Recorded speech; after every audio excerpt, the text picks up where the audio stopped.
అంటే ఇంట గెలిచి రచ్చ గెలవమంటారు అందరూ కూడా.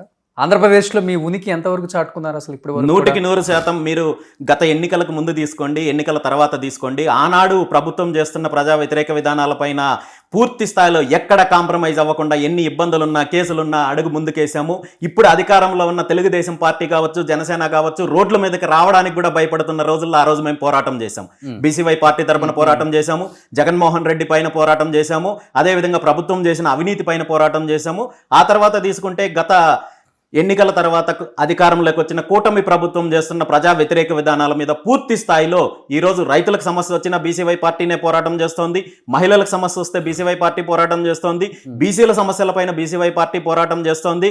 ఈరోజు ప్రభుత్వం అక్రమంగా బలవంతంగా భూములు లాక్కుంటామంటే బీసీవై పార్టీ పోరాటం చేస్తోంది. అదే విధంగా తిరుమలలో అపవిత్రత జరిగిందని చెప్పి, దేవుడి పేరు చెప్పి రాజకీయాలని చెప్పి ఈ రెండు పార్టీలు కూడా ఒకరి మీద ఒకరు ఆరోపణలు చేసుకొని కోట్లాది మంది భక్తుల యొక్క మనోభావాలు దెబ్బతిన్నప్పుడు కూడా బీసీవై పార్టీనే పాదయాత్ర చేసి దానికి ఒక శాశ్వత సొల్యూషన్ కూడా ఇస్తే కూడా దాన్ని ఇంప్లిమెంట్ చేసే పరిస్థితుల్లో ప్రభుత్వం లేదు, టీటీడీ యాజమాన్యం లేదు.